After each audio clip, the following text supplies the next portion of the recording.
자리에 함께 하신 여러분 모두의 곁에 바짝 다가온 이 가을에 풍성한 수확을 거두시기를 기원하면서 오늘 행사를 진행하도록 하겠습니다.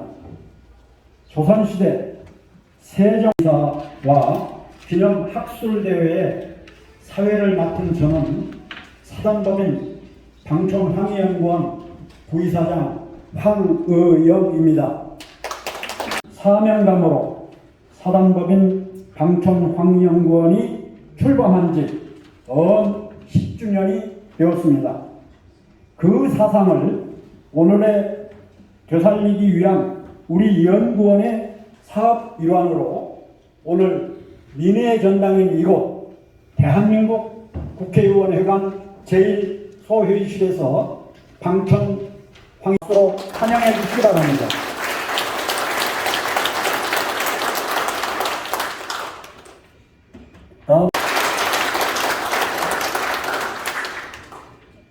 성주 12공원에 다녀온 바 있습니다.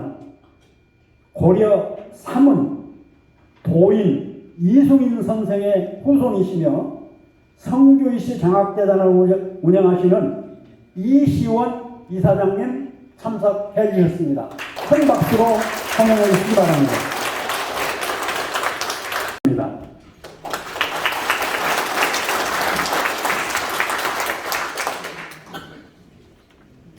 전 회장님 참석하셨습니다.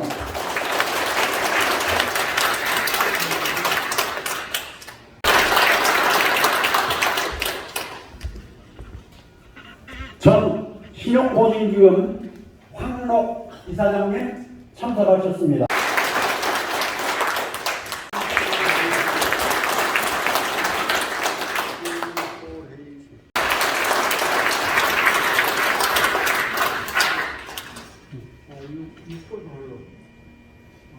국제예 참석하셨습니다.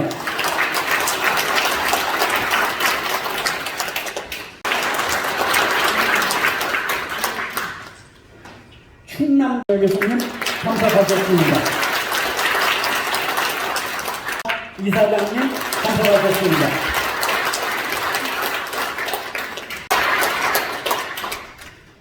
다음은 우리 장수항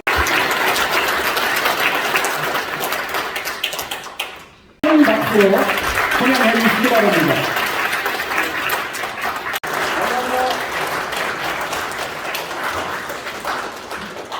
다음은 참 멀리도 오셨습니다. 부산에서 또 환영해 주시기 바랍니다.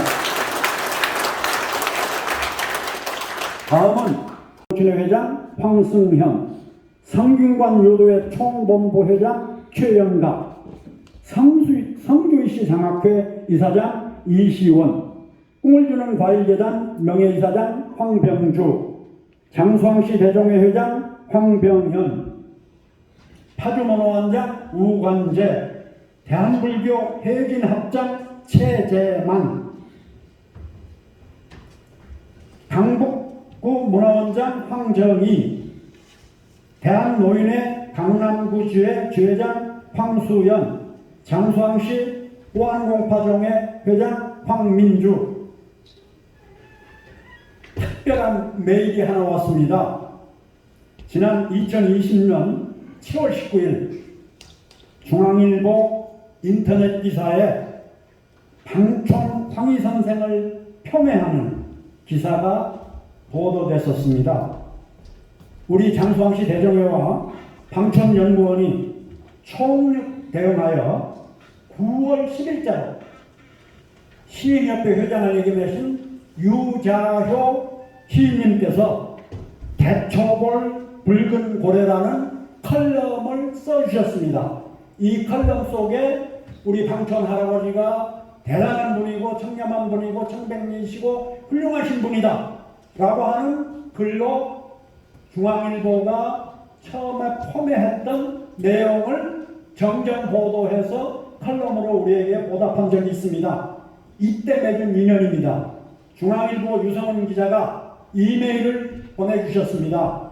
안녕하세요. 유성훈입니다.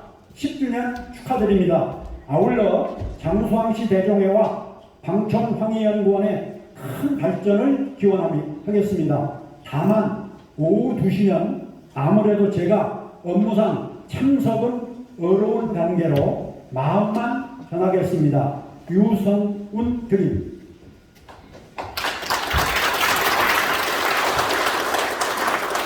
그러면 지금부터 10주년 기념식을 시작하겠습니다. 먼저 국민의례가 있겠습니다. 전면에 국기를 향하여 모두 일어나 주시기 바랍니다. 국기에 대하여 경례!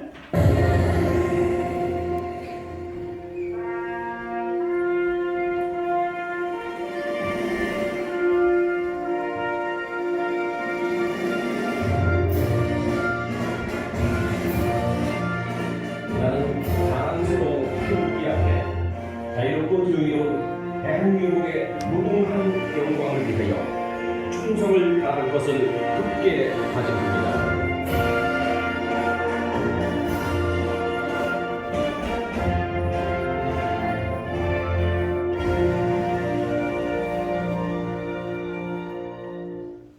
바로 이어서 애국가 제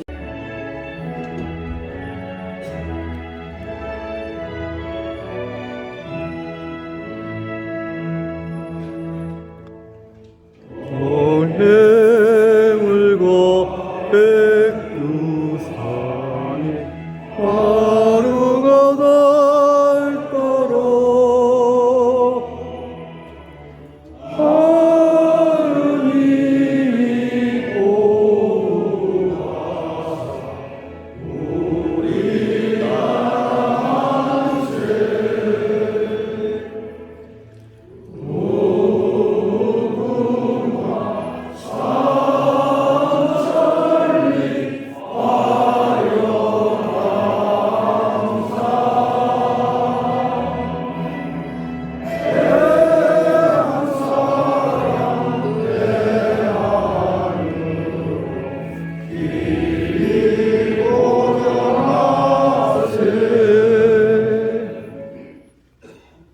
다음은 순국선열 및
인사들에게 방촌상을 시상하도록 하겠습니다. 먼저 공원상입니다. 공원상은 고 해원 수상자로 결정되었습니다. 고 해원 황희돈 박사님은 구 한말에 태어나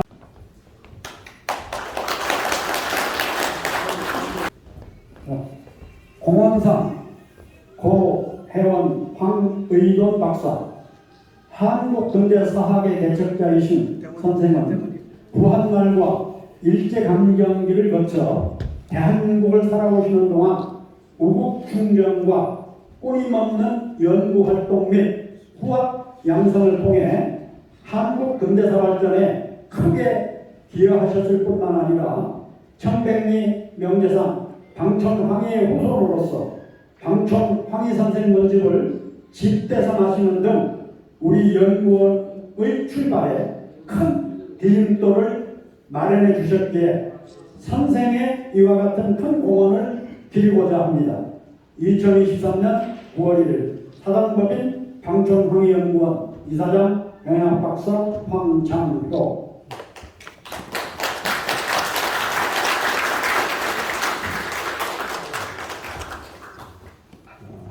무상으로 금일봉을 준비했습니다. 같이 수여하도록 하겠습니다.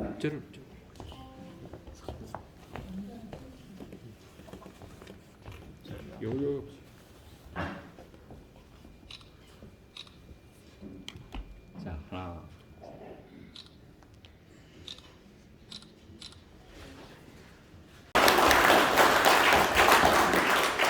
다음은 공로상을 수여하겠습니다.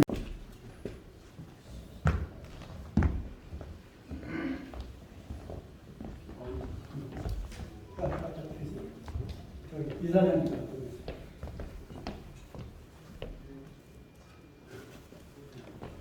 공로상 장수항시 대종의 제10대 11대 회장 황병주, 귀하께서는 제10대 11대 장수항시 대종회장을 역임하시면서 큰 헌상과 바른 운영으로 반석 위에 올려놓으셨습니다. 또한 우리 연구원의 발족을 주도하셨을 뿐만 아니라 발족 이후에도 큰 관심과 사랑을 주시어 비약적인 발전을 도모할 수 있도록 해주셨기에 연구원 창립 10주년을 맞이하여 감사한 마음을 담아 이 패를 드립니다. 2023년 9월 1일 사단법인 방촌황연구원 이사장 경영학박사 황장효.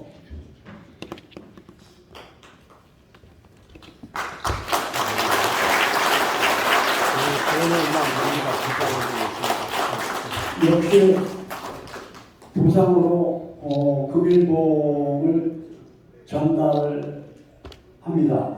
근데 명예회장님께서 금일봉에 곱하기 2를 해서 오늘 행사를 잘 치르라고 헌성해 주셨습니다. 다시 한번 손잡고요. 그 마음을 보여주시기 바랍니다.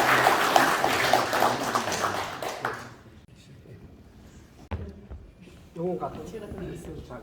많이 영상만 잠깐 하시겠다. 여러분 안녕하십니까?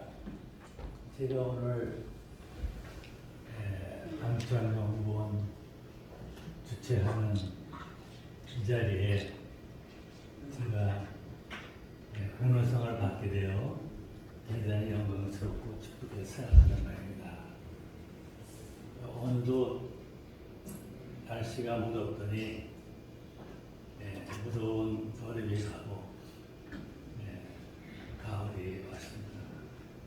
아무쪼록 오늘 이 자리가 뜻있는 자리가 아닌가 생각을 합니다. 5년 전에 제가 대종의 10대 11대에 회장을 맡은 후에 오늘 성대한 대종의 황희연구원장님이신 황장효 회장님께서 너무나 애써주신 점에 대하여 감사의 말씀을 이 자리에 비로 드리고 싶습니다. 아울러 오늘 내 눈으로 오신 귀한 여러분들에게도 감사의 말씀을 드리며 아울러 한 분 한 분 이 자리에 참석해 주신 정치인 여러분에게 건강과 행복을 비는 바입니다. 제가 이 자리를 비로 생각나는 것이 방촌 할아버지에 대한 숭고한 정신과 업적에 대해서 머리에 떠올리기에 방촌 할아버지께서 쓰신 글을 여러분에게 들려드리고자 합니다. 방촌 할아버지께서는 세종대왕 5년에 1423년에 강원도 관찰사로 계실 때에 강원도 굉장히 기근으로 어려움을 당할 때 모든 일을 잘 처리하시고 서울로 올라오시는 도중에 강원도 영월에서 글을 쓰신 것이 있습니다. 그 글을 여러분에게 들려드리고자 합니다. 마루가 높아 더위를 물리치고 처마가 넓으니 바람이 쉬 바뀌겠구나. 큰 나무는 땅 위에 그늘을 만들고 푸른 하늘 저 먼 산에 산봉우리마다 푸르게 하늘을 타는 듯하구나. 할아버지 생각이 나기에 여러분에게 이거를 들려드렸습니다. 아무쪼록 오늘 이 자리가 뜻 있는 자리입니다. 방천 학술 토론회, 학술대회 토론을 거쳐 그 교훈이 대대손손 이어갈 수 있도록 좋은 기회가 되었으면 좋겠습니다. 아무쪼록 여러분 정치인 한 분 한 분이 대중의 발전도 물론이와 방천연구원의 발전에도 많은 성원과 당부를 드리며 방천학술대회가 더욱더 발전할 수 있도록 여러분의 많은 관심과 성원을 이 자리로 드리고 싶습니다. 여러분 내내 건강하시고 행복을 기원합니다. 고맙고 감사드립니다.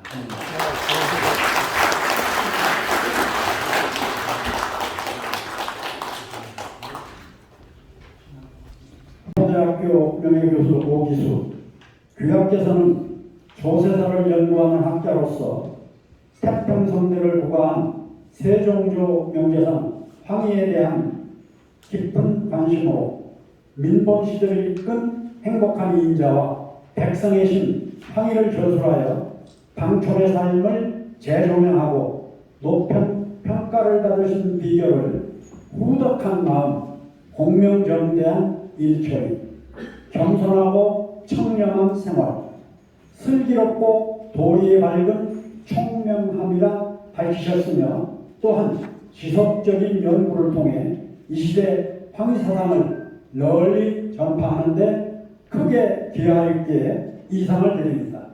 2023년 5월 사단법인 황희방촌 황희연구원 이사장 행학박사 황장효.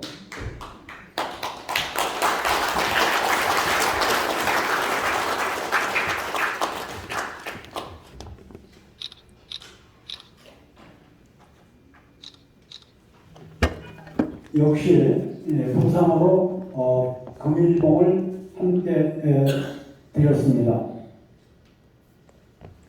네, 축하합니다.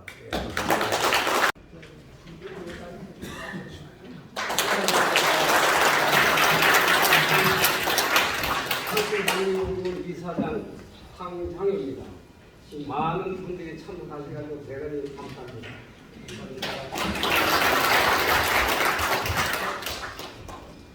네, 간단하게 인사 말씀을 드리겠습니다.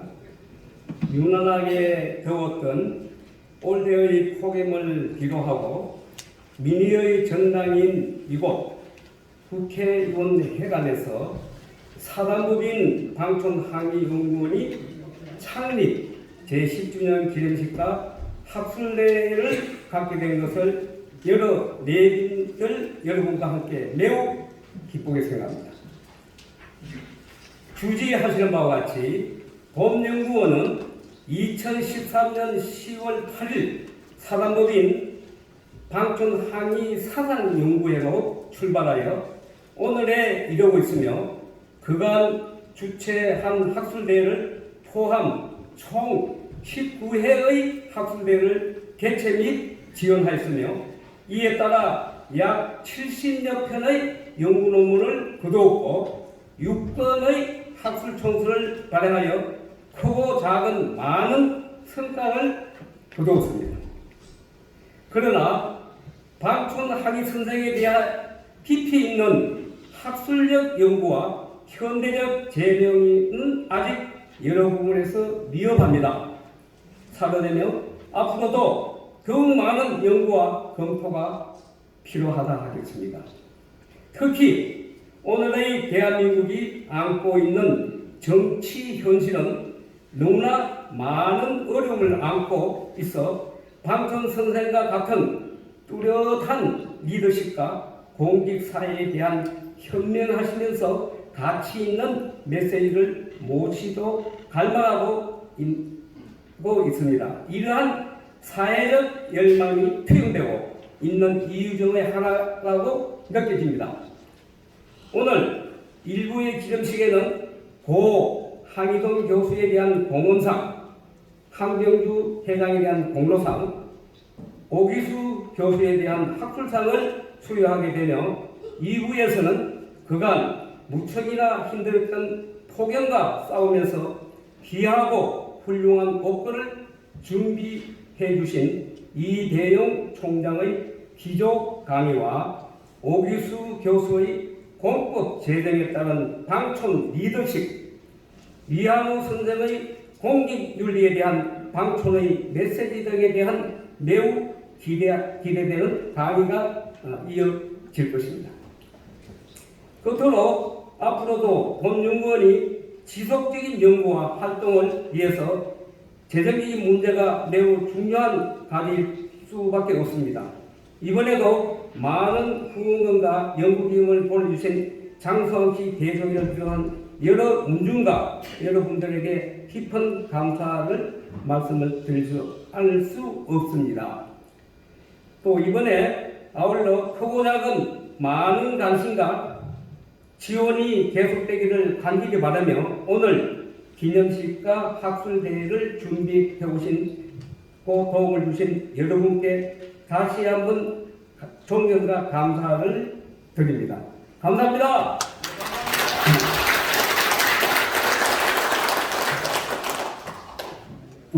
강남지회 지회장을 맡고 계신 황수연 지회장님 참석하셨습니다. 큰 박수로 환영해 주시기 바랍니다.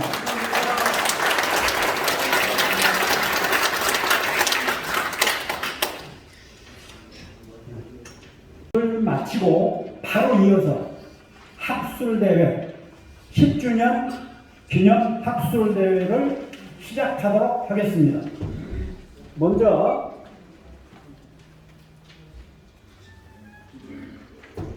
사단법인 방촌황의연구원 부설 방촌황의연구소 최영찬 소장님께서 대회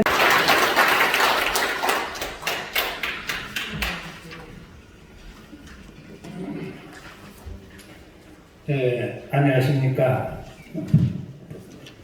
오늘 방촌 황의연구원과 부설 방촌 황의연구소가 창립 10주년을 기념하여 민의의 전당인 이 국회의사당에서 방촌 황의 학술대회를 개최하게 된 것을 매우 뜻깊고 기쁘게 생각합니다.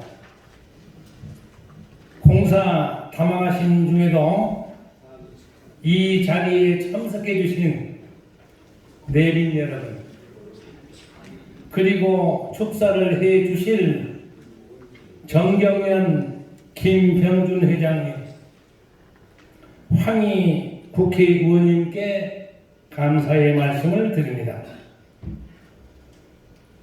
방촌 황희 선생은 여말선초의 인물로 우리 역사에 빛나는 위대한 세종시대의 주역이셨습니다. 세종은 방촌의 인품과 능력을 우러러 그를 끝내 놓아주지 않으셨습니다.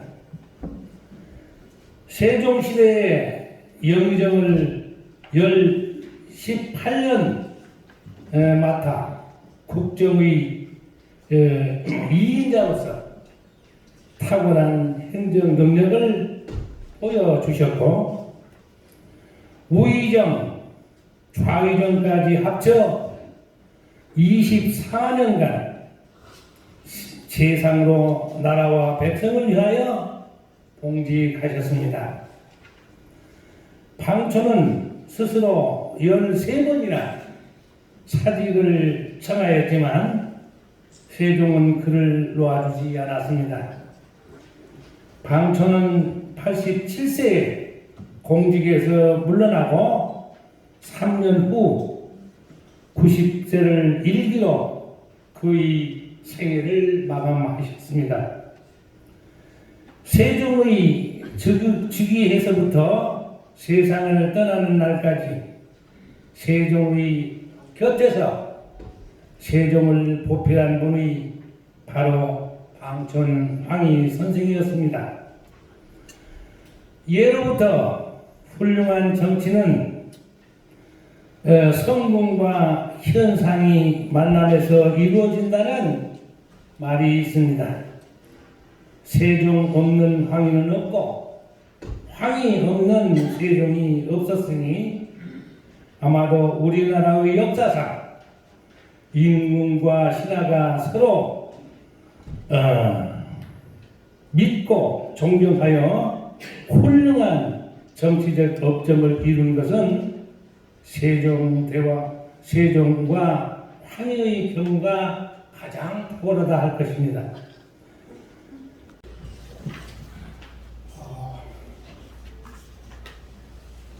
수가 들어오면서 느낀 점은 황천 행육 황씨 중앙정신회 장수 황씨 대동회 사단법인 황천 행구 넓고 국설 황천 행연구소를 대단합니다. 여러분 안에서 축사를 해서 영광했습니다. 여러분이 잘 아시다시피 방촌 방송에서 시간에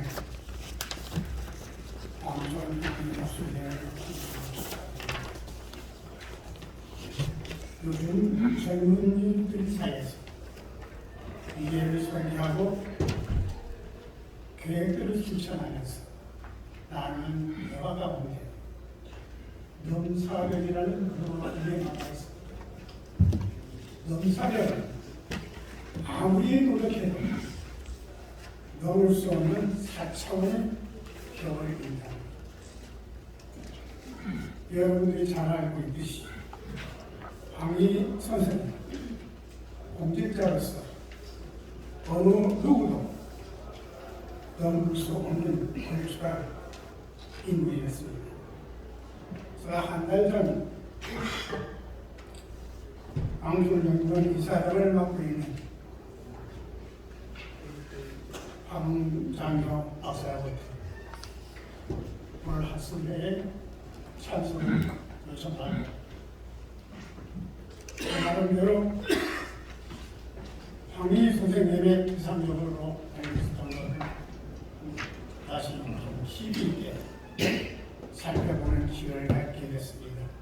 13대 이화여자대학교 총장을 역임하신 이배용 국가위원회 위원장님께서 참석해 주셨습니다. 큰 박수로 환영해 주시기 바랍니다.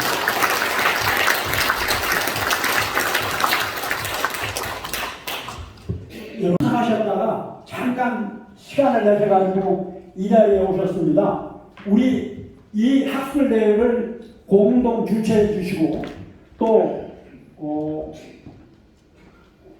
이 좋은 장소에서 우리가 오늘 이 자리에 있게 해주신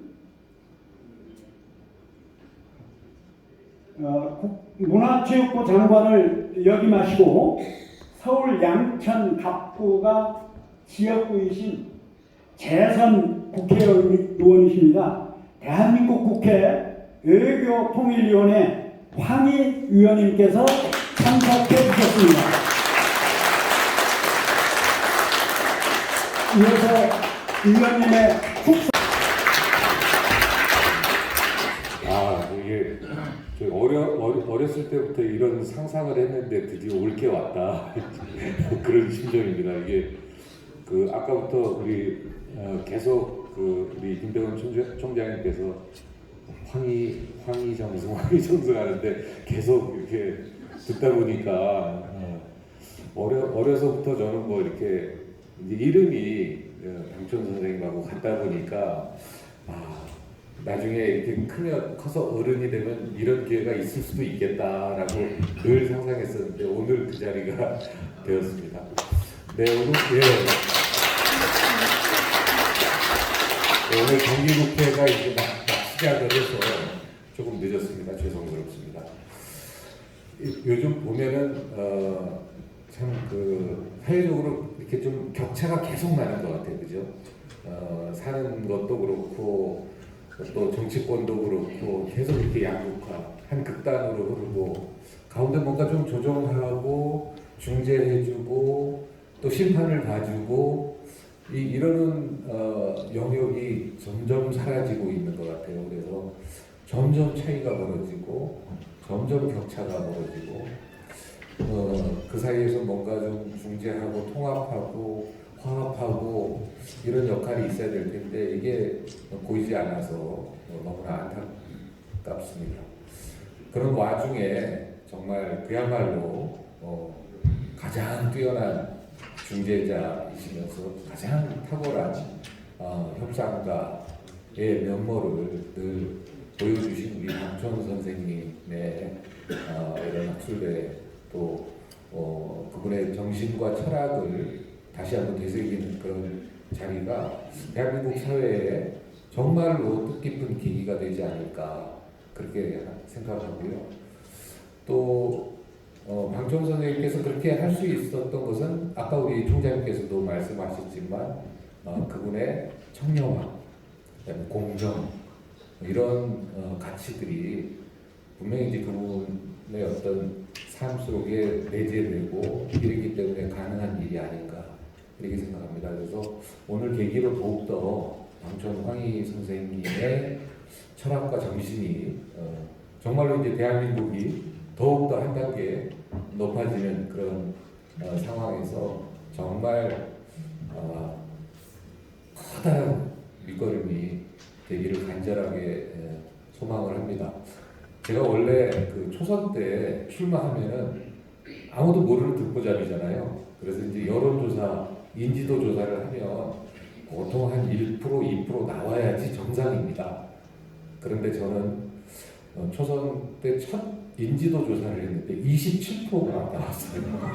그래서 저 어떻게 조사된 거냐 이렇게 설문지를 봤더니 황희 들어보셨습니까? 들어봤다고.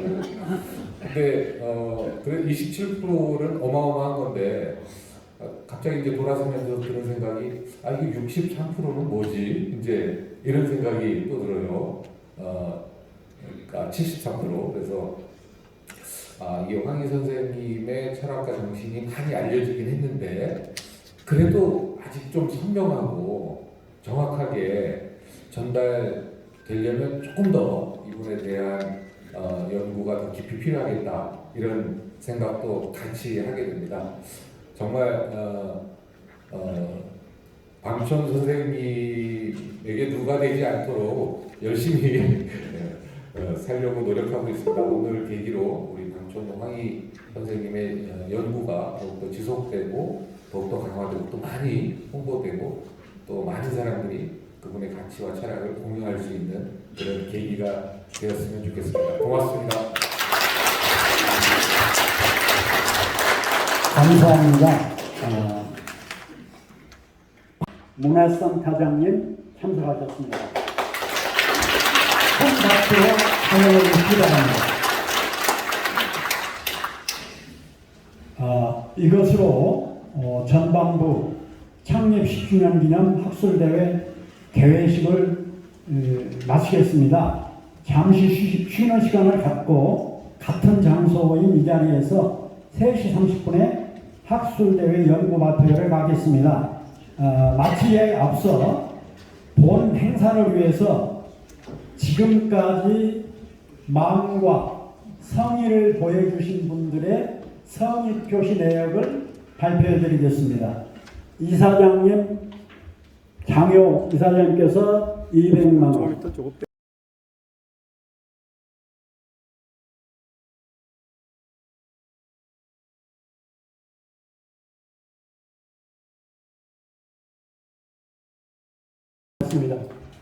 그럼 지금부터 제2부 학술 발표 순서로 진행을 하겠습니다. 올해는 특별히 방촌 황연구의 창립 10주년이 되는 해입니다. 그래서 회의의 그 취지를 좀 더 넓힐 수 있을까 하는 그런 의미로 국회로 와서 발표장을 마련하게 되었습니다. 또한 발표자는 그동안은 강단에 계신 분들을 주로 섭외를 했었는데 좀 더 인재풀을 넓혀서 국가 원로급 어른도 한번 그러면 지금부터 시간이 약간 앞당기는 감이 있습니다만은 먼저 기조 발표를 이배영 교수님께 부탁을 드리고자 합니다. 우리 이배영 위원장님은 너무나 잘 아시는 것처럼 국가의 원로 중에 원로이십니다. 이대 총장님을 이미 역임을 하셨고 또 좀 전에는 국가 브랜드위원회 위원장님을 하셨습니다. 그래서 우리 위원장님은 어떻게 하면 한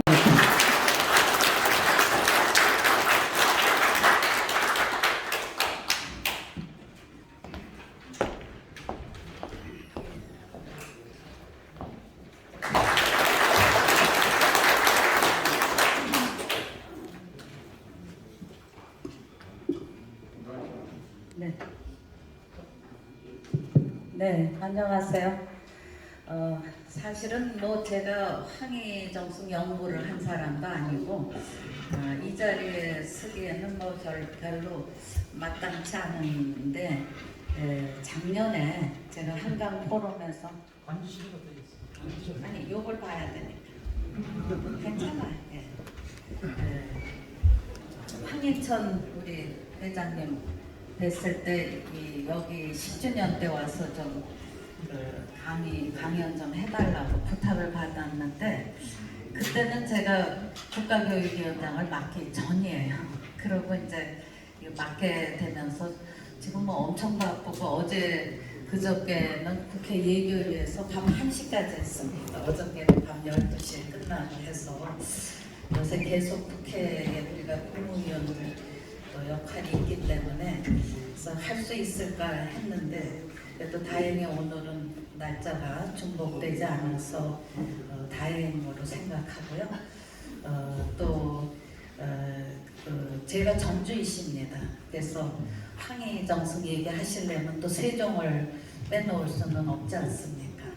또 세종시대가 빛나는데 또 황희정숙 말하면 그건 또 안 되잖아요. 그래서 뭔가 인연이라는 게 선대에도 훌륭한 인연과 또 저하고 또 이렇게 황희정숙 가문에서 함께 하시는 것도 또 다른 인연이 있지 않나 하는 생각입니다. 그래서 나름대로 보람 있게 생각하는데 제가 토론 때까지는 있을 수가 없어요. 이게 2시부터 시작을 한다고 그래서 4시에는 끝나는 걸로 했는데 다시 시간이 3시 반으로 조정이 돼서 이후에는 또 제가 또 회의 행사가 있어서 조금 일찍 이석하는 건 양해해 주시고요. 한 가지는 이렇게 10주년을 또 연구하시면서 기리는 데서 우리 최영찬 소장님도 아주 감사드리고요. 황희정숙은 참 자손도 잘 두셨다. 본인도 훌륭하시지만 이렇게 계속 후대 대대로 이렇게 모이셔서 선조의 그런 의미를 기린다는 것은 또 다른 우리 후손들에게 영감을 주리라고 생각을 합니다. 그래서 자료집에 드렸기 때문에 또 제한테 주어진 시간이 30분이에요. 또 다음에 우리 이한우 선생님, 오기수 선생님도 발표가 있어서 제가 30분 안에 발표를 PPT를 통해서 좀 줄여서 말씀을 드리려고 합니다.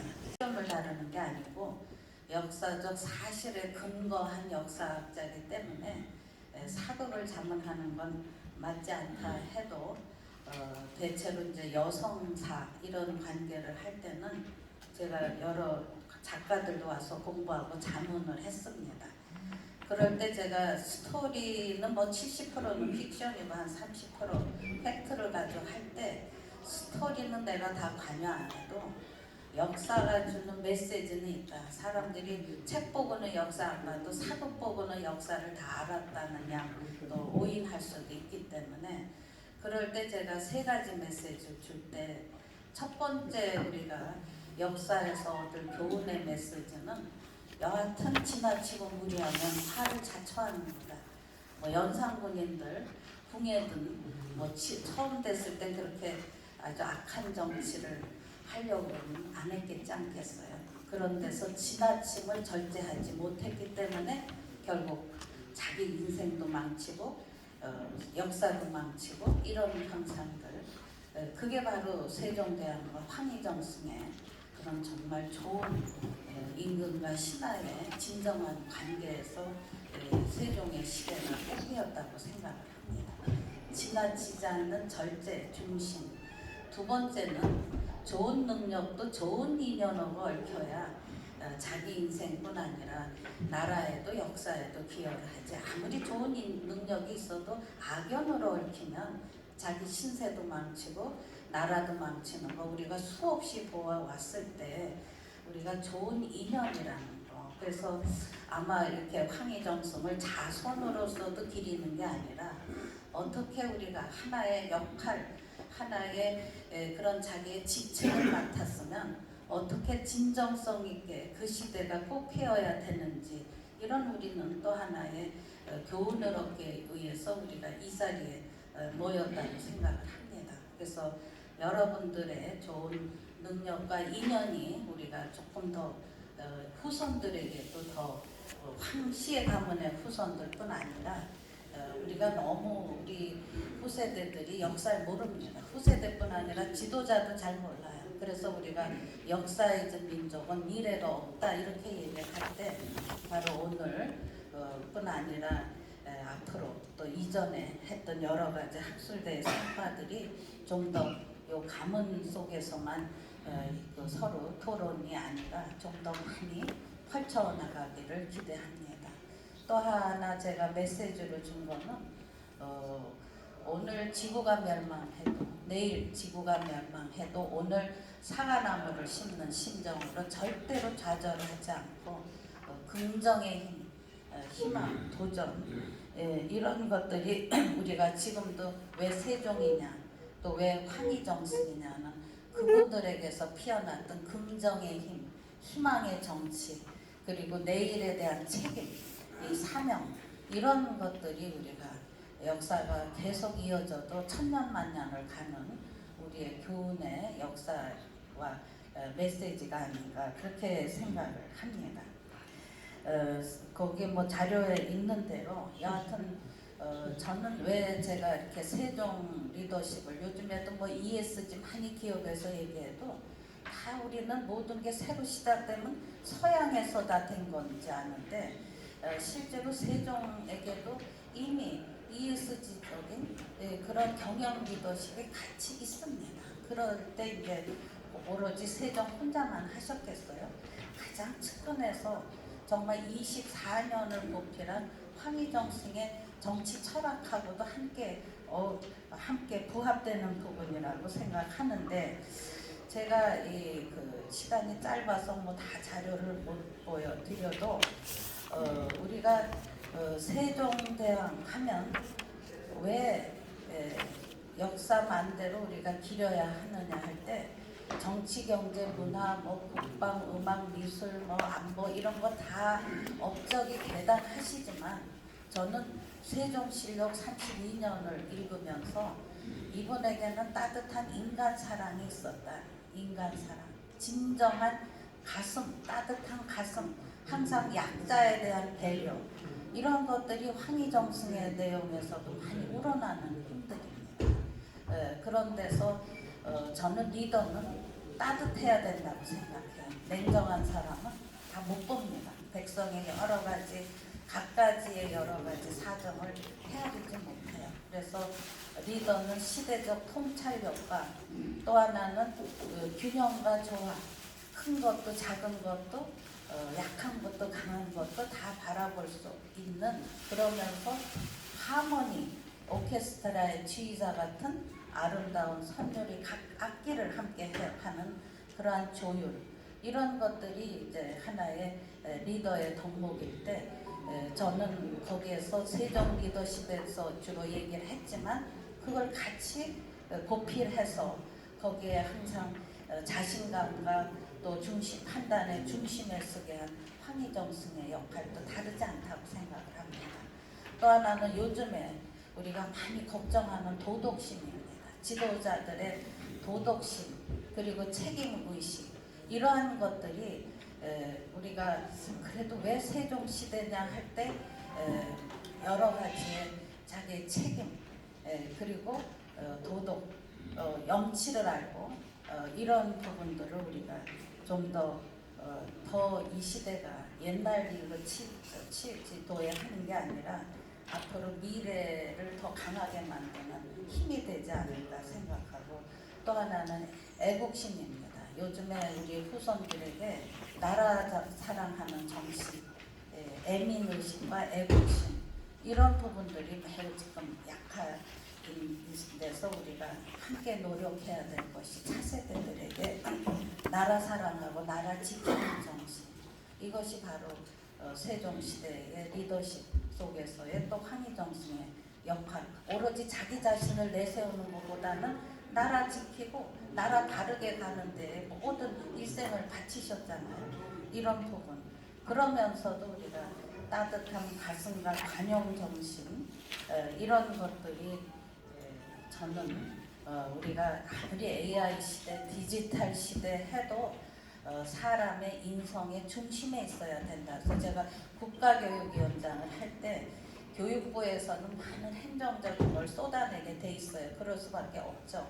AI를 움직이는 것도 우리가 디지털 시대를 우리가 대응해 나가는 것도 사람이 중심에 있어야 될 때 사람의 마음과 생각, 영혼 지금 우리가 너무 정신문화가 흐트러져 있잖아요. 그럴 때 저는 요 가문에서뿐 아니라 이 정신문화를 바로 잡아주고 뭐든지 인성이라는 건 인간됨을 얘기할 때 인간됨의 바른 자세, 중심 이런 것들이 요즘에 더 필요한 시절이 아닌가 해서 제가 국가교육위원회에서도 제일 많이 강조하는 게 전인교육, 인성교육 이건 아무리 강조해도 저는 부족하다고 생각을 합니다. 인지처참할 폐륜의 행위인데 이거를 법으로만 다스려서 이게 다시 한번 재발되지 않는다는 보장 있겠냐 하면서 설순애개명에서 상강행실도를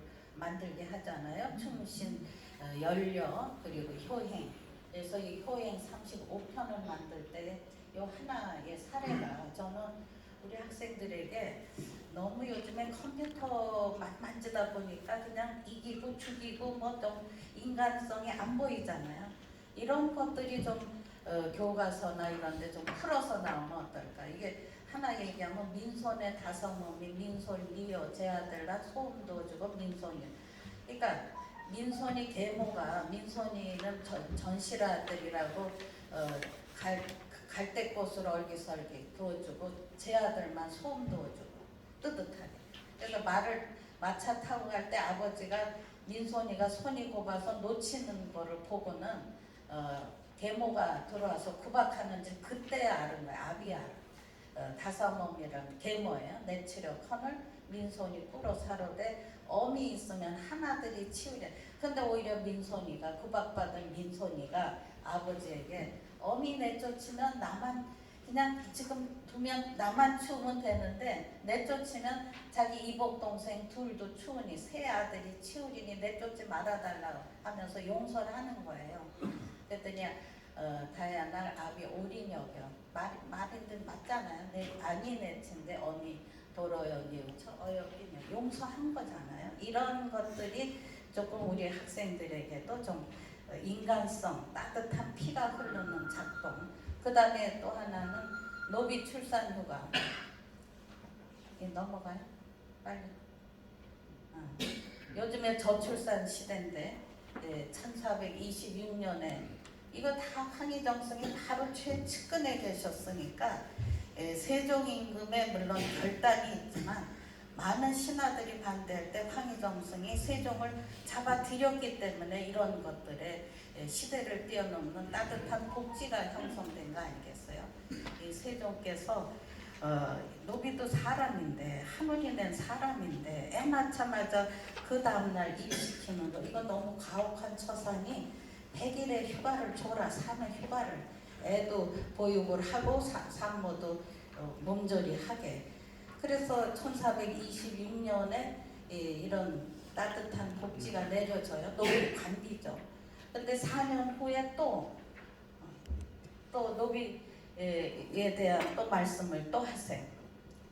내가 능연을 하다 보니까 밭에서 일하는 만삭이 된 여종을 봤는데, 만일에 밭에서 애를 낳으면 산모나 태아가 위험하지 않고 생명이 위태롭지 않겠니. 그러니 자기 날짜를 알 테니 산전휴가 한 달을 주라 해서 산전 산후 130일의 휴가가 내려져요.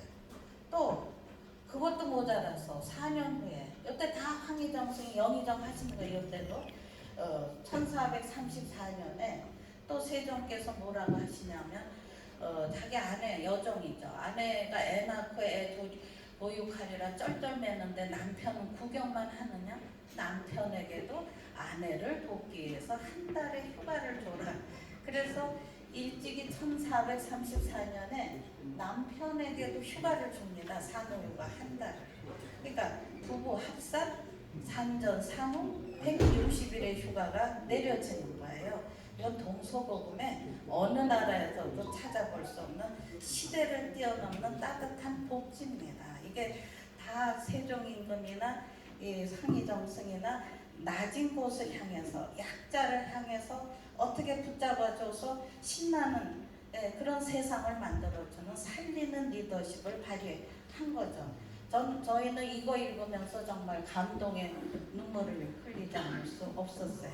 그 다음에 또 하나는 이 한글 창제인데, 이것도 약자에 대한 배려 아니겠어요? 그 화합의 문자고 소통과 사랑의 문자라고 보는 거죠. 제가 한국학중앙연구원장을 했습니다. 박정희 대통령께서 세운 한국전시문화연구원 원장을 제가 2013년부터 2016년까지 했는데, 2016년이 한글 반포 570돌이었어요. 그래서 우리 한국학중앙연구원의 장서각이라는 왕실도서관에 한글본이 엄청 많습니다. 왕실도서관이. 그래서 이 한글본에서 이제 아주 여러 가지 사연을 끌어내서 제가 전시를 해서 많은 분들이 오셔서 감동을 했는데, 이해를 다 할 수는 없지만 여하튼 이 한글이 100년도 안 돼서 일반 안여자도 쓰고 임금도 쓰고 양반도 쓰고, 바로 이건 효정임금의 딸에게, 공주에게, 임금들 다 한글 썼어요. 딸이나 아내에게 보내는 거예요. 아들이 죽었어. 기운이나 무사하냐? 답을 안 먹어. 노심초사. 어른이 복이 없어서 그런 건 어떡하니? 밥 잘 먹고 기운 차려라는 부정의 편지, 한글 편지도 임금이 씁니다. 효정임금 글씨입니다. 많아요. 다른 건. 학봉 김성일 선생이 양반이 임진왜란 1592년에 진주에 전장터에 나갔어요. 문신이래. 근데 세모가 다가와서 집이 그리웠어. 장모 매시고 가세 잘 지내라. 그리지 말라. 언제 만날지 기약이 없다. 지금 전쟁이니까. 그런데 이 편지 보내고 2달 만에 전사했어요. 그래서 이 봉투는 눈물의 봉투 안에, 제가 이거 전시할 때 이 편지 봉투 만져보고 그 시절에 그분들의 그런 애처로운 그런 사연이 같이 하는 거.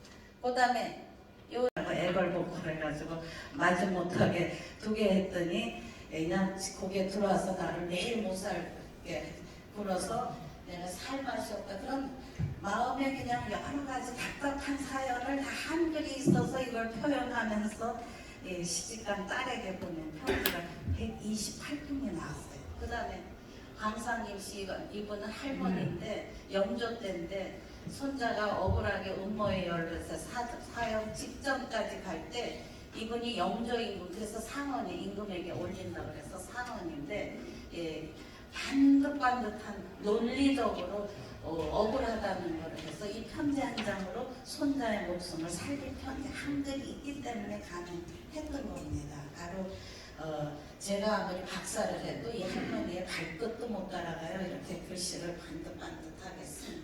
그 다음에 이분은 60이 된 민가의 여성인데 남편 따라 귀양 가서 60세 때 고생한 기록을 장작 6m나 썼습니다. 6m. 그 다음에 이제 노비들도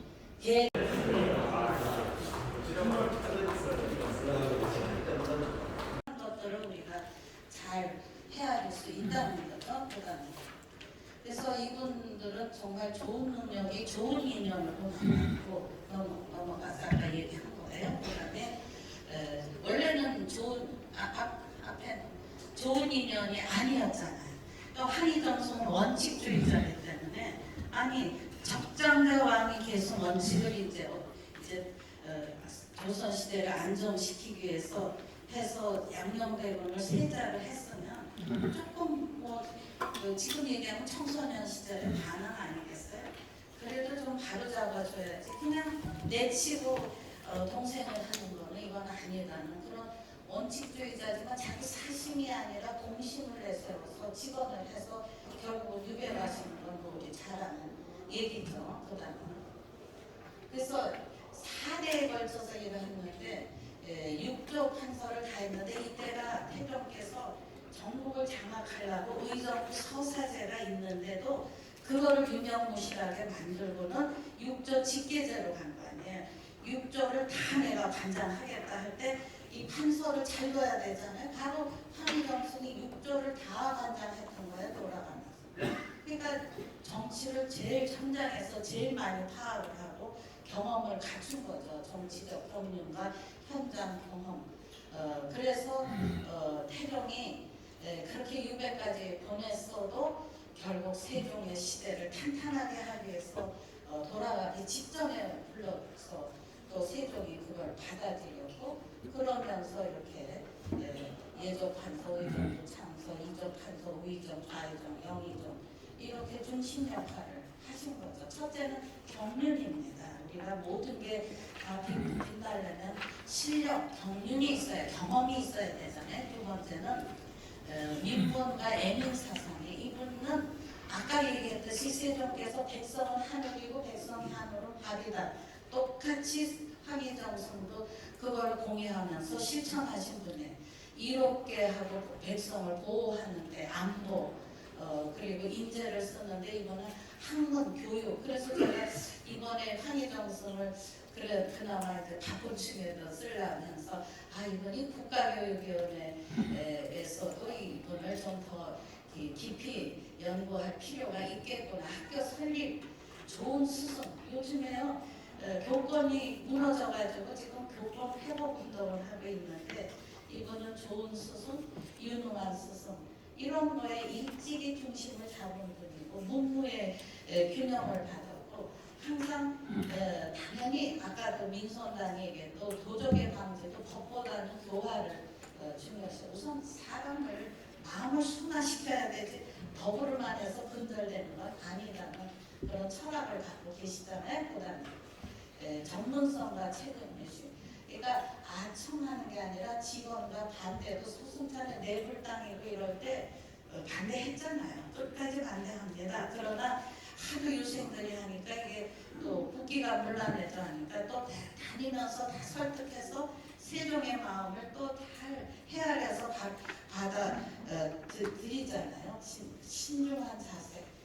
생각이 깊고 먼 앞날을 내다보는 통찰력이 있기에 세종이 늘 곁에 두고 판단의 중심을 잡는데 크게 의지했고 신으로 지키면서 세종의 대부분을 바로 측근해서 조선왕조가 이어갈 수 있는 탄탄한 기반을 만드는 균형과 조화의 정치 환경을 조성하는데 중심 역할을 하였다는 거죠. 444년에야 세법이 완성되잖아요. 그만큼 신뢰해봐 반대하는데 이유가 있을 거다.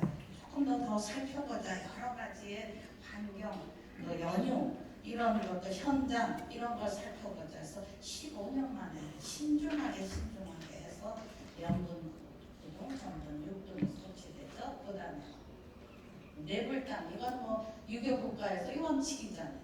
근데 세종이 자꾸 이 불당을 지켜야 하니까 반대하죠. 당연히 유학자들이 다 해요. 육조관리, 집현전 학자 다 하는데 세종은 이거는 국가보다는 왕실 조상. 왜냐하면 유교는 내세관이 없는 그런 종교는 아니잖아요. 현실 도덕상이니까 자꾸 소나무도 지금 돌아가지 선대 다 돌아가지 할 때 영혼을 위로하는 그런 기능이 없잖아요. 그러니까 자꾸 왕실에서 내불당도 짓고 뭐 세조 때도 그렇고 자꾸 불사를 하게 되죠. 그럴 때 처음엔 굉장히 반대합니다. 황희정승 넘어갔어요 빨리. 그럴 때 명의적으로 반대 상소 올리죠. 맞지 않다 당연하잖아요. 그래서 유생들도 할 때 그래도 이게 더 그야말로 전국이 혼란스러우면 안 되니까 임금도 또 강경하게 나올 때 황희정승에게 사퇴 수술을 믿으니까 맡기는 거죠. 그래서 황희정승이 유생들의 집집을 일일이 방문하면서 결국 설득한 강요가 아닌 설득의 리더예요. 그래서 세종의 입장을 헤아린 원로로서의 우국 충정의 모습이라고 생각을 합니다. 보다는 국방 싸움에 이기고 지는 것은 대장 한 사람이 용맹한가 비겁한가에 달린 것이다. 그래서 종묘와 사직 가장 중요하잖아요. 안보와 민생 이런 것들도 옆에서 탄탄하게 잡아준 분이 세종 바로 측근의 황희정승인데 넘어갔어야 돼. 그래서 뭐 파저간 토벌 논쟁이고 뭐 세종이 엄청 토론을 하면서도 자기 의중을 자연스럽게 하게 하는데 또 옆에서 보필한 게 황희정승의 세종의 신중함. 그래서 넘어갔어요. 직접 보내잖아요. 노대신을 현장을 보내잖아요. 그래서 황희 김종서 같은 노대신을 판단의 중심에 서게 해서 이때에 이제 사국 육진이 완성되고 그러면서 우리 조선 영토가 탄생되는 거죠. 시위에서 양신으로서의 여러 능력을 충분히 발휘하여서 조선 초기 역사를 반성해놓게 한 황희정승이 가진 여러 가지 좋은 점을 짧으면서도 구석구석 다 말씀을 해주셨다고 생각이 됩니다. 발표문 준비 기간을 많이 들이지 못했음에도 불구하고 충실한 발표를 해주신 이대영 위원장님께 다시 한번 박수를 부탁드리겠습니다.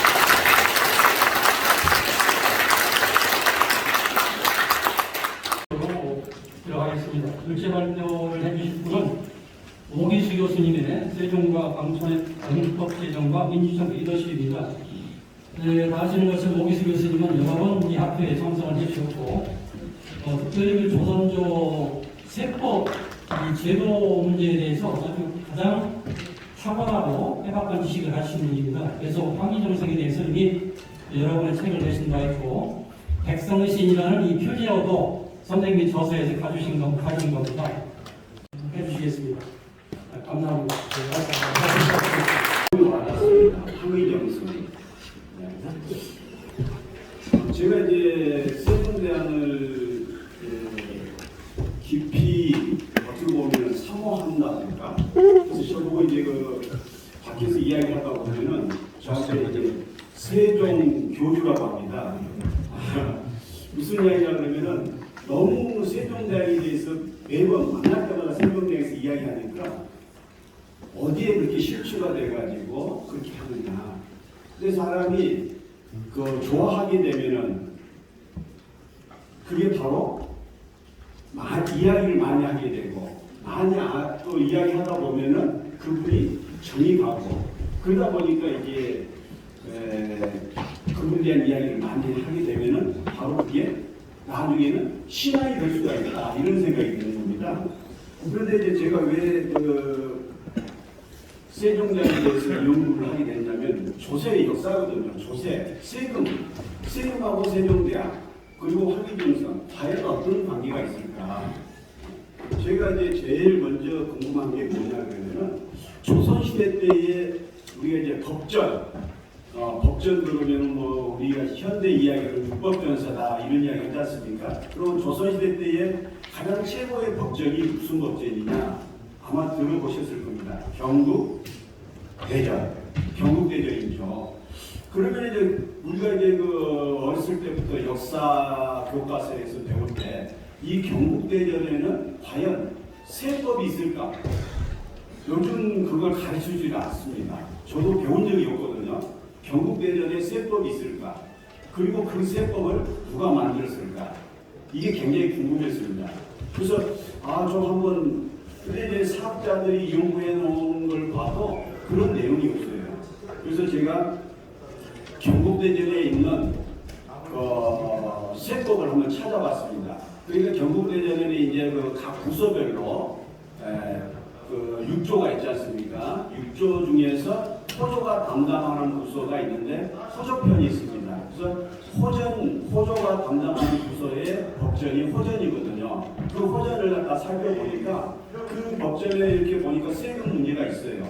근데 그 세금 문제를 그럼 과연 이게 우리는 옛날 보면은 이제 옛날 이런 법전을 만들 때에 중국의 법전을 갖다가 이렇게 인용해가지고 만든 경우가 많았는데 과연 그래서 우리가 뭐 혹시 알고 계신지 모르겠지만 좀 전문적인 용어가 역사에는 좀 전문적인 용어가 좀 많이 나옵니다. 거기에 보면은 이제 그 대명률 옛날에 이제 죄인에게 형을 줄 때에는 어떻게 형벌을 내린다.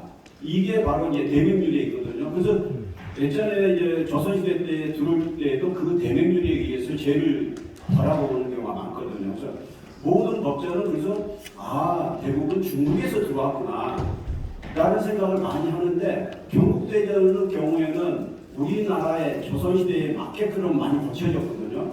그러면 과연 세법 경우에도 그러한 경우가 있었나 그걸 이제 따져보니까 이게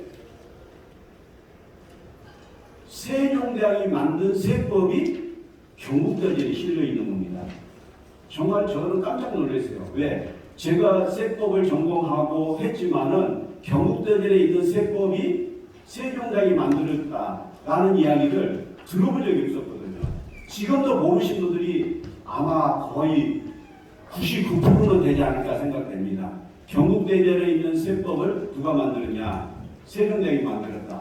그때부터 관심을 갖게 되는 거죠. 그래서 제가 이제 세종실록을 갖다가 하여튼 수없이 봤습니다.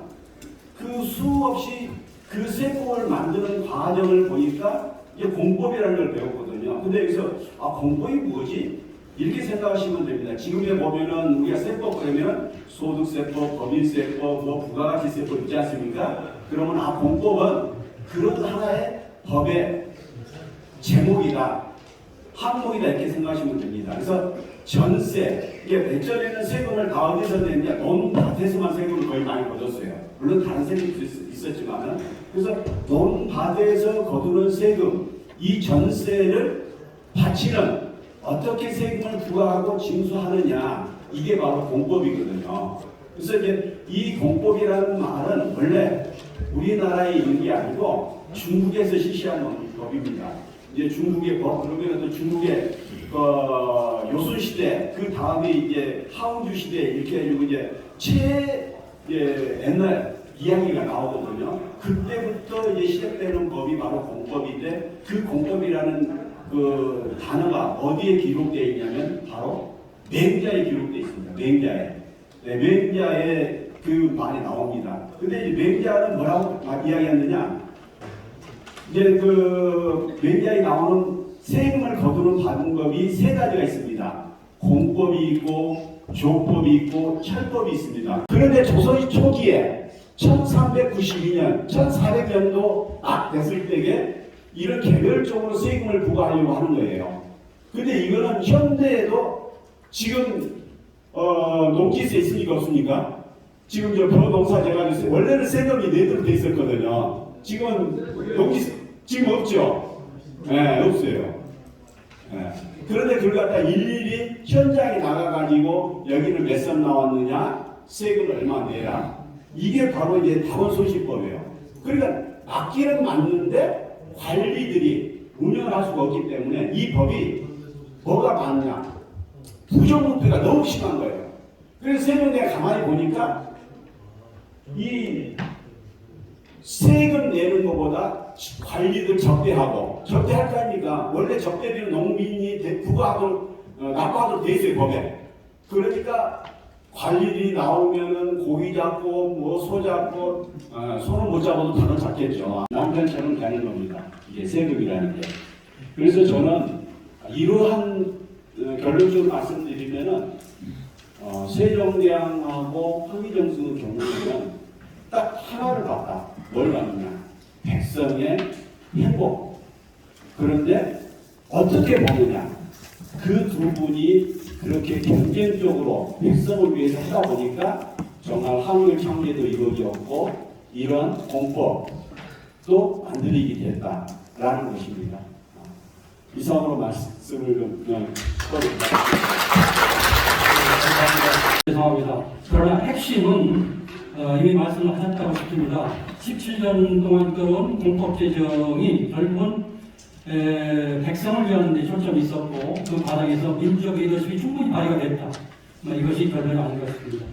감사합니다. 그러면 세 번째 이어서 이한우 선생님부터 발표를 드리겠습니다. 이한우 선생님은 언론에 오래 종사하시고 지금도 그 관련 일을 하시고 계시고요. 특별히 재작년 강년 사이에 그 월간 조선에 새로 쓰는 그 강갱사를 게재를 하셔서 연재를 하셔서 그 이채로운 관심을 끌었고 또 최근에는 그 한국의 그 정승론 이걸 가지고서 지금 벌써 몇 차례 쓰고 계십니다.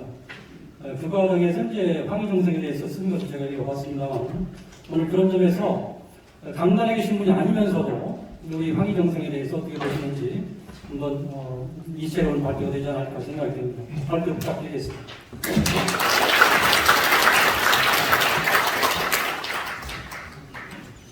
예, 직접 이렇게 황희정성 집안 어른분들 모시고 발표하게 돼서 너무 영광스럽게 생각합니다.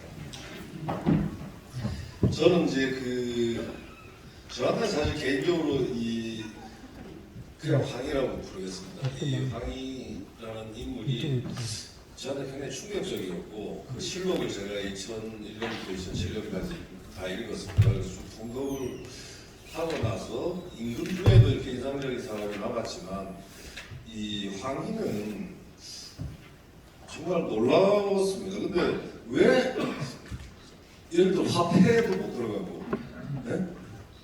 당연히 제가 볼 때 그 화폐에 들어간다고 제가 세 번째 안에 꼽힐 있는데 그 다음에 이제 그 이후에 제가 이 제삼항이라고 하는 거에 관심을 가졌습니다. 그 기록해 놓은 게 바로 그건데요. 제가 볼 때는 만약에 한 사람을 뽑으라 최고의 정승이 누구냐 이러면 저는 사실 유감스럽지만 조주를 먼저 뽑겠습니다. 그 다음이 저는 이 황희 선생이라고 생각합니다.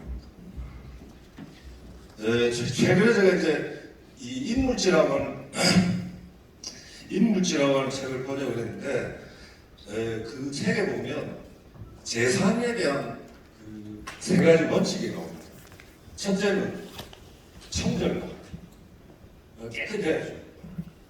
두 번째는 법과 이 행정을 잘하고 제도를 잘 만들고 그 다음에 이제 사실은 저는 이제 놀랐는데 이 재상은 이 판사하고 달리 술가가 돼요. 술가. 그래서 제가 이제 이 사표를 보니까 이거를 해낸 분은 사실 그 세 가지를 다 갖춘 분은 다시 보면 황희 선생이에요. 왜냐면 예를 들어서 이제 잘 아시지만 제가 앉아서 하겠습니다.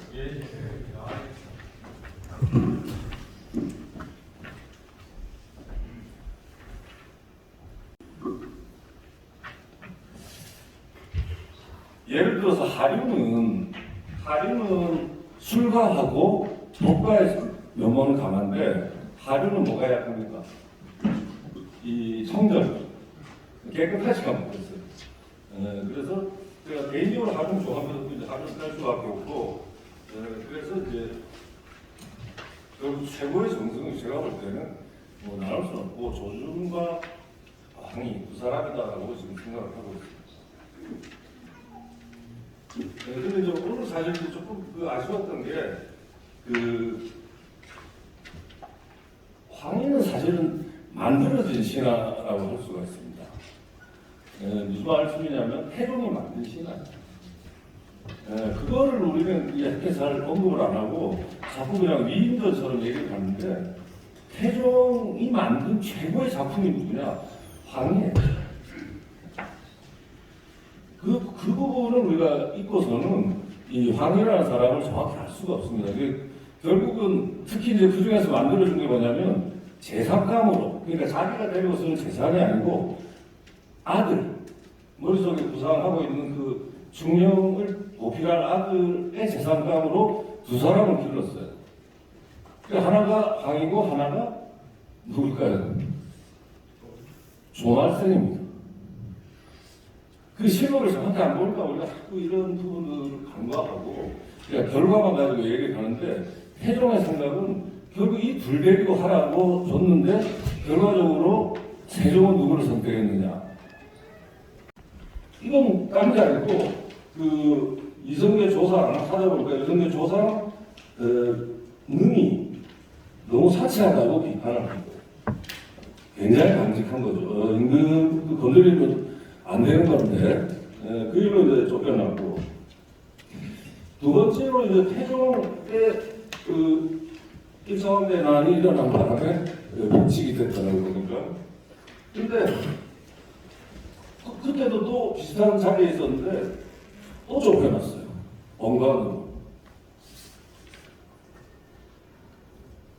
아마 이런 게 한 서너 번 되는 것 같아요. 그러니까 그걸 통해서 우리가 먼저 1차로 추출할 수 있는 거는 굉장히 강한 사람, 우리가 알고 있는 이것도 좋고 저것도 좋고 하는 사람이 아니고 굉장히 고통 사람, 고통.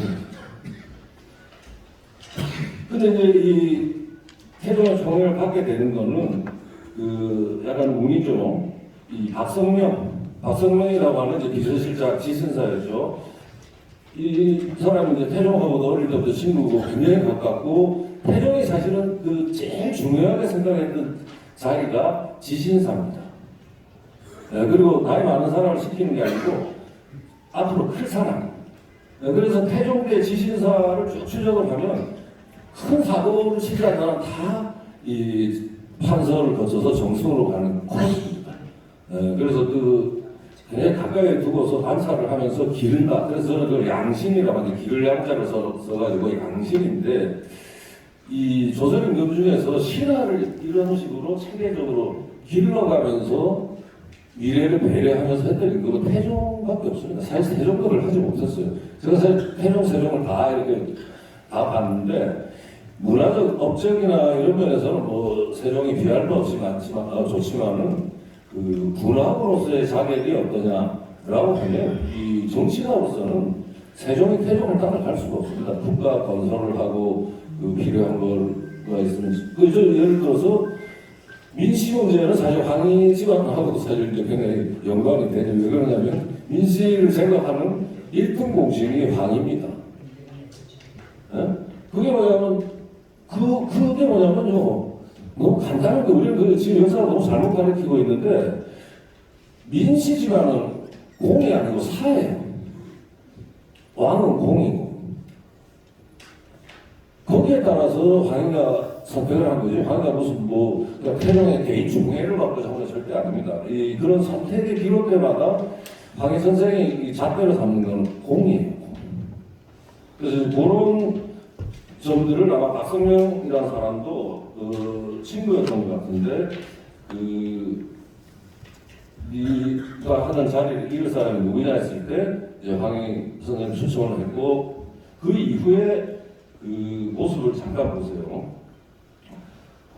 국왕의 대우함이 비할 데가 없어서 기밀사무, 아주 비밀 업무죠. 기밀사무를 오로지 다 하고 있으니 비록 하루 이틀 동안이라도 임금을 뵙지 않으면 반드시 불러서 보자고 했다라는데 이 태종의 총애가 그게 있는 거죠. 근데 그 임금이 어떤 임금이냐? 태종이라는 임금을 알아야 된다고 해서 우리는 자꾸 그 정승하면 그 사람만 이렇게 주목을 하는데 어느 임금 때 정승을 했느냐가 저는 매우 중요하다고 생각을 합니다. 근데 이 황희는 조선 최고의 임금이라고 하는 그 두 사람 밑에서 다 총애를 거기에 맞게 했거든요.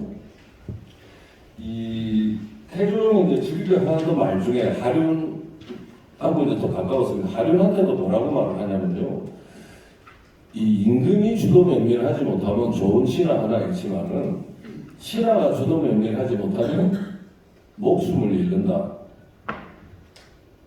그거를 입에 달고 살았어요. 이게 주역에 나오는 말인데 이게 이제 이 임금과 신하 관계를 보여주는 건데 이거를 본인도 철저히 생활을 했고 그 사태로 지금 신하들을 봤기 때문에 거기서 이제 희생자도 많았죠.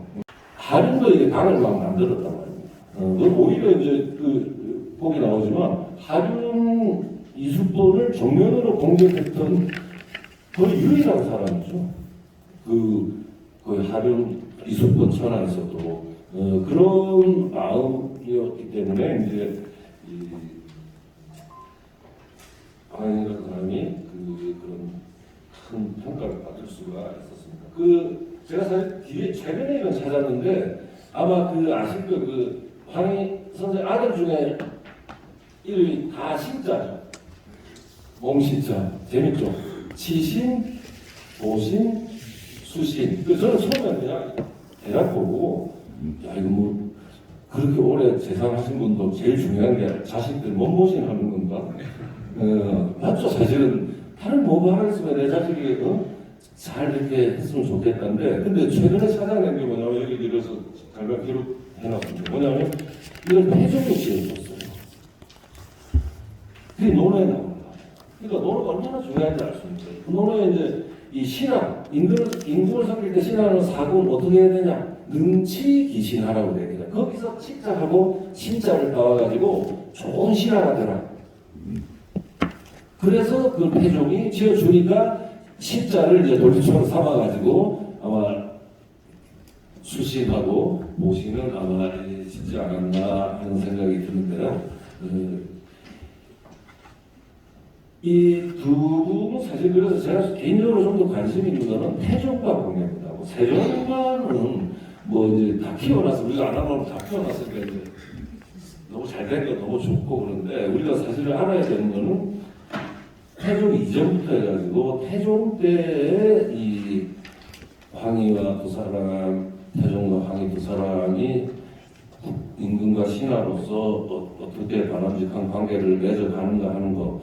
저는 이 부분을 이제 앞으로도 이제 관심사로 좀 삼고, 그래서 아까 말씀드린 것처럼 그 초기 모습을 조금 알 수 있는 방송 지금 보니까 뭐 시문집 정도 말고 뭘 공부했는지를 좀 알기가 어렵더라고요. 근데 그게 참 중요합니다. 예를 들어서 보세요. 태종의 정신세계를 이해하려면 아들 이름을 보면 되는데 첫째가 뭡니까? 사실은 원래 세자기 때문에 번호가 없었어요. 근데 둘째, 셋째 보면 효, 초, 그 다음에 이제 일찍 죽은 때 성, 정성성자, 성. 그 다음에 이제 쫓겨나니까 다시 번호가 생긴 게 세자한테 폐세자 되고 나서 생겼는데 이 글자가 뭡니까? 뭐예요? 양이잖아요, 양. 근데 양이 무슨 뜻이었어요? 그것도 논어에 나오는 겁니다. 양이 뭐냐면 자기가 임금할 수 있는데 안 한 사람한테 붙이는 게 자기를 사양했다 붙여주는 게 양이에요. 그래서 이렇게 사양할 수 있는 사람은 덕이 지극해야 가난해서 지덕이라고 부릅니다. 그래서 이 태종이 양이라고 딱 찍고는 야, 너 더 이상 네가 양보한 거다. 더 이상 돌아올 생각하지 마라. 이 쐐기를 막는 그 글자가 양이거든요. 그러니까 그런 거 하나하나에 태종이 막 기가 막힌 사람이죠. 그래서 저희 집 근처에 있는 사실은 제가 이 상도동 사는데 집 근처에 보니까 양명대고 사당 이름이 그래서 지덕사예요. 지덕사의 이유가 다 이제 그렇게 다 연결이 돼 있는 겁니다. 이런 식으로 이 태종과 황희 관계는 이렇게 아들 이름을 지어줄 정도로 지극했다는 것을 알 수가 있습니다. 이제 맺는 말고 그래서 다른 게 아니고 저는 직한자입니다. 모든 직접. 모둠으로 태종의 신뢰를 얻었고 그 다음에 이제 그걸 기반으로 하면서 관리로서의 능력으로 세종의 총애를 받았고 그 두 개의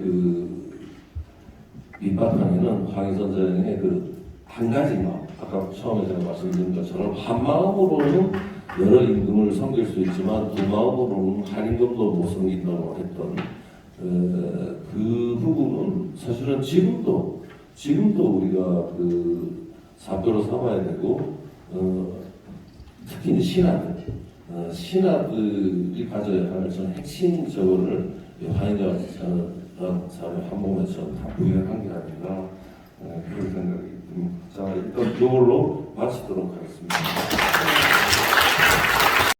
저는 이제 간단한 토론 시간을 마련해야 되는데 선생님 저 그냥 잠깐 계십시오. 계시면서 선생님 좀 우리 한번 나오.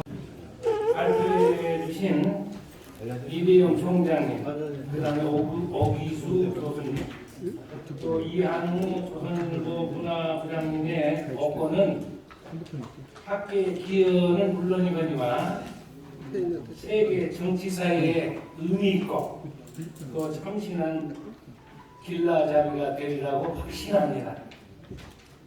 오늘 토론은 또 조금 시간이 지체가 되어가지고 한 30분 예정 되어 있는데 아주 충분치가 않습니다. 그래서 짧은 시간 내에 효과적인 토론을 진행하기 위해서 무작위로 그냥 질문해 주시면 그리고 발표자를 지목해서 질문해 주시면 우리 발표자님께서 답변 맡기겠습니다. 그리고 시간이 어느 정도 되면은 제가 그냥 종료 선언을 하렵니다. 그리고 이대용 총장님은 시간이 없어서 가셨기 때문에 대신 황인천 교수님께서 이 자리를 메꿔주셨습니다. 자, 그러면 지금부터 질문을 해주시기 바랍니다. 손을 들어주시기 바랍니다.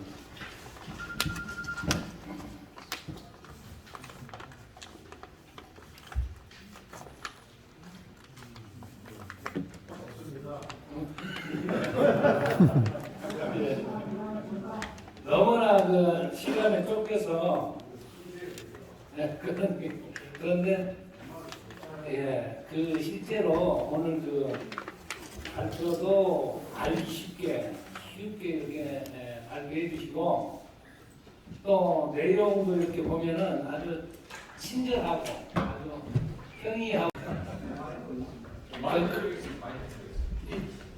그러십시오. 그런 회장님께서 이사장님께서 질문해 주시죠.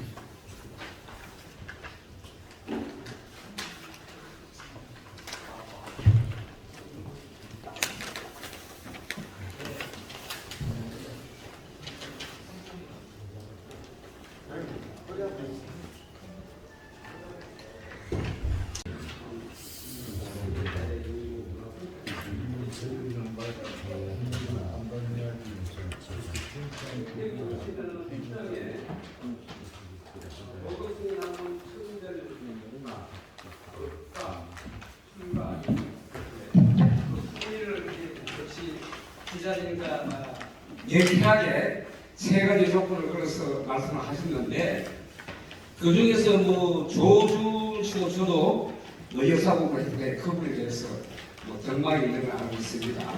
네. 우리 이한우 발표님께서는 순위를 평가할 때 조준식을 1위로 하고 항의를 2위로 한다. 그런 말씀을 하신 것 같아요.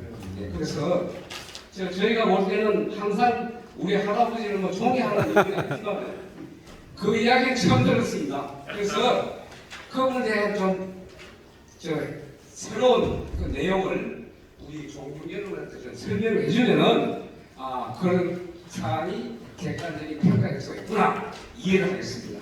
네, 그 부분에 약간 말씀해 주시면 고맙겠습니다. 예. 이제 유소라는 사람이 누구냐면 이제 조조의 인사참모입니다. 인사참모. 그 사람이 이제 쓴 책이 이제 인물지라는 책인데, 그 인물지라는 책은 아까 말씀드린 그 모노 그거를 이제 활용해서 지은 책인데, 제가 아주 깜짝 놀랐죠. 그 책을 보고.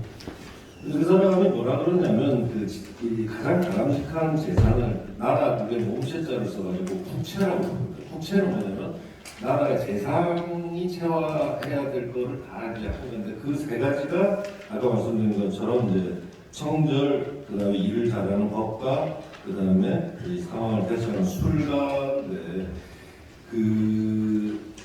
사실은 뭐 황선생도 술가의 면이 없었다고나 할 수 없죠. 왜냐하면 아까 말씀드린 그 민씨를 제가 한 과정에서 그런 건 상당히 이제 그 상황을 대처하는 문제 때문에 뭐 이거를 볼 수 있죠. 그래서 조중은 개국의 공이죠.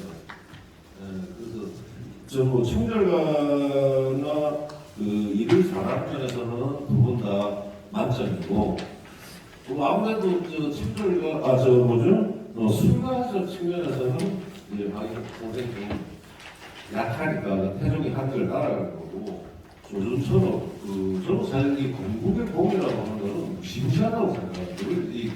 요즘도 뭐 정부 수립이냐 뭐 건국이냐 논란을 하지만은 이 국가 건설의 문제를 우리는 너무 좀 허술하게 생각합니다. 국가 건설적으로 아무나 할 수 없고, 만약에 그 국가를 잘 건설했다면 그 건설자들에 대해서는 뭐 논란의 여지가 없이 칭송을 해야 되는데, 우리처럼 이렇게 뭐 그냥 국가 만들어 놓고도 이렇게 하는 거는 좀 납득이 안 되고, 아마 그런 영향 때문에 지금도 조준이나 황희 선생에 대해서 책 하나 없지 않습니까? 저는 이게 굉장히 지금 붕괴하는 측면이고, 그래서 이제 안 되니까 내가 해야 되겠어서 지금 4월서 4기권이 끝났는데도 지금 학위를 출판사부터 다 이야기가 돼서 하는데, 그게 뭐 제가 뭐 조수를 좀 낫다 이런다 해서 황희 선생님 명예에 저게 되게 아니고, 제가 볼 때는 뭐 거의 그 순으로 제가 이제 한 5명을 지금 머릿속에 두고 있는 조선 책상으로. 다만 이제 제가 저 기회를 주셔서 제가 하나만 말씀드리겠습니다. 수강자는 오늘 여기를 발표를 안 했지만 또 왜 이렇게 되느냐 하는 거를 좀 정확히 아셔야 될 거예요. 왜 우리나라에서는 이 황희 같은 재상, 경륜가는 깔아뭉개고 맨날 뭐 해계 아니면 율곡이에요. 나라에 그 사람들이 한 게 뭐가 있습니까? 이 잣대가 좀 이상하지 않습니까? 저는 이거 뭐 공개적으로 여러 번 문제 제기하고 그래요. 왜? 제대로 역사를 안 봐서 그런 거예요. 실록을 제대로 보지 않아서 지금 이런 일이 일어나는 거고, 두 번째는 이 성리학이라고 하는 주자학이라고 하는 괴물이 들어와가지고요. 이 성리학이 바로 뭐냐면 임금하고 제사이라는 이 사람들 깔아뭉개는 이론이에요. 그 제일 큰 희생자가 바로 황희입니다. 일하기로 따졌으면 나라에 제일 조선에서 일을 제일 많이 하는 분이에요, 사실은. 근데 일한 사람은 그냥 깔아뭉개요. 가만 생각해서 다 그래요. 그러고는 뭐 별 기여도 안 하고 뭐 제자기로 한다 이러면서 이에다가 그 엄마에다가 사실 이 납득이 잘 안 됩니다. 그런 게 굳이 하려면 차라리 하려면 뭐 조선에서 이성계 어진도 이렇게 있다가 앞에 차라리 이성계를 넣어주겠지. 그러니까 이런 부분이 다 뭘 보여주냐면 우리가 지금 조선 역사를 제대로 보지 못하고 있다고 생각을 하고 조금이라도 저를 좀 바로잡아야 되니까 그런 거고, 조준과 이 강희 선생은 비교가 아니죠. 서로 비교할 필요가 없죠. 다 두분 다 너무나 황희연구원과 그 부설 연구소가 개최한 10주년 기념 학술대 참 뜻깊고 의미가 있습니다. 우리 박수 한번 치면서 오늘 그 종합 토론을 마무리 짓고 합니다. 그러세요? 우리 황인천 박사님께서 한 말씀 해주신답니다. 그냥 한마디도 안 하고 떠나긴 너무 아쉬워서 그냥 한마디만 짧게 하겠습니다. 저는 여기 지금 수석 부위원장으로 있는데 저희가 10주년이 되기 작년부터 이거를 국회에서 한번 해야 되겠다는 많은 말씀들이 계셨습니다. 그리고 또 이 강사진을 어떻게 구성해야 되느냐 하는 거에 대한 심려를 제가 이제 전체적인 기획 총괄을 맡아서 아마 진행할 거라는 그런 말씀으로 많은 심려를 했습니다. 오늘에 여기 오신 분들을 이제 제가 좀 나서서 섭외도 하고 이제 됐는데 오늘 이 자리에 이렇게 많은 여기가 지금 107명이 앉는 자리인데 아까 정확히 보니까 딱 100명 정도 110명 정도 오셨는 것 같은데 오늘 이게 지금까지 한 70명 정도가 끝까지 남아서 경청해 주신 거에 대해서 이거를 진행하고 출판했던 사람은 너무나 감사의 말씀을 드리지 않을 수가 없습니다. 그래서 우리가 그동안에 10년 동안에 우리가 전부 사실 10년 전에 거의 아는 게 없는 정도였는데 우리가 왜 그토록 세종이 방천 황희를 신뢰했느냐. 그 다음에 우리가 거의 몰랐던 겁니다. 세종에 의해서 그렇게 방천이 키워졌다는 거, 정말 조선 초기 안정을 그렇게 노력했다는 거를 너무나 몰랐다는 거를 그래도 오늘 여러분들이 이렇게 강조를 해주셔서 그래도 우리가 잘 알고 간 것에 대해서 우선 감사를 드리고 앞으로도 우리 방천 황희연구원이 이제 이런 10년의 그런 초기 단계를 넘어서서 좀 더 한 단계 더 깊이 있는 대로 발전을 하기 위해서는 오늘 이렇게 관심을 가지셨던 여러분들이 정말로 깊은 관심을 가지시고 계속 지원해 주시고 노력해 주시고 관심을 가지는 게 아마 무엇보다도 중요할 것이라고 오늘 이렇게 끝까지 남아주시고 그런 데 대해서 오늘 진행했던 사람으로 정말 다시 한번 존경과 감사를 드립니다. 이상입니다. 네, 이것으로 오늘 10주년 기념 논문 발표회 종합 토론을 마치기로 하겠습니다. 감사합니다. 교수님들, 선생님들 오늘 방천과 태종과 또 세종의 관계에 대해서 우리가 후손들이 잘 알 수 있었습니다. 그런데 방천과 태종 나이가 어떻게 될까요? 또 방천과 세종이 나이가 어떻게 될까요? 방천 할아버지는 1363년에 태어나셨습니다. 태종 이방원은 1367년에 태어났습니다. 이게 방천 할아버지가 태종대왕보다 4살이 위입니다. 그리고 세종대왕보다는 34살이 위입니다. 그런데도 불구하고 그런 훌륭한 신하와 군신으로 관계가 맺어져서 조선의 초기에 국가의 기반을 다지는데 크게 기여한 겁니다.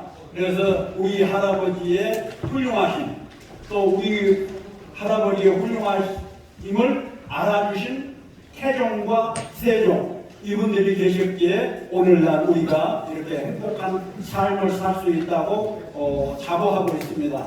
오늘 여러 가지 시간 많이 할애해 주셔서 고맙고요. 바로 옆에서 저녁 식사가 준비되어 있으니까 저녁 식사를 하시고 안녕히 돌아가시기 바랍니다. 감사합니다.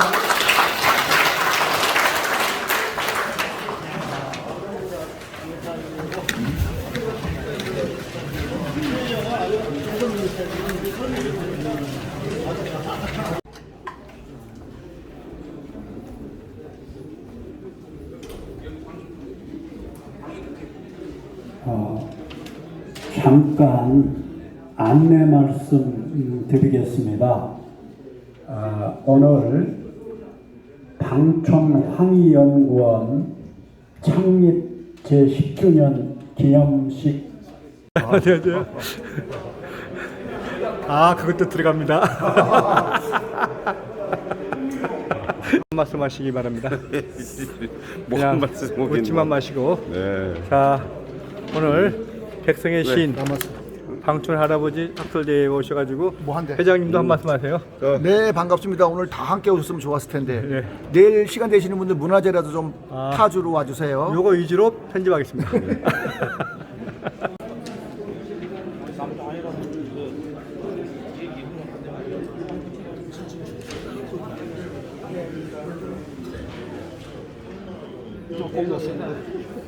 먼저 갔지.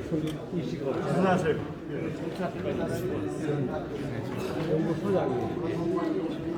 네, 아주 똑바로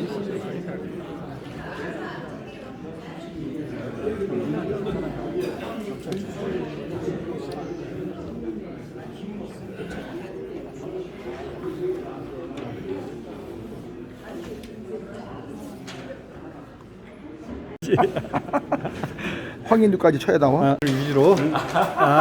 아이고 황인도 선생님 감사합니다. 요걸 또 편집을 잘해서 중요한 건 친구 이름 적었어.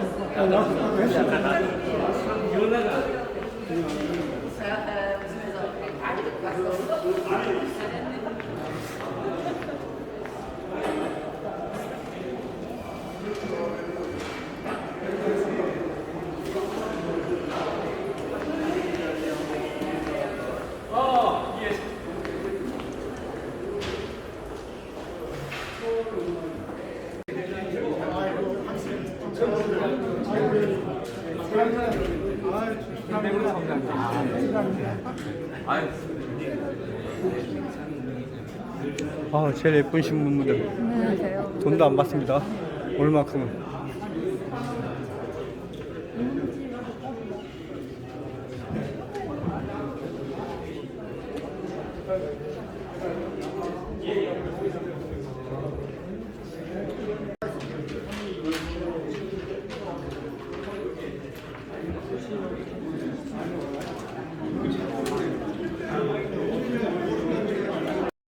개척자이셨습니다.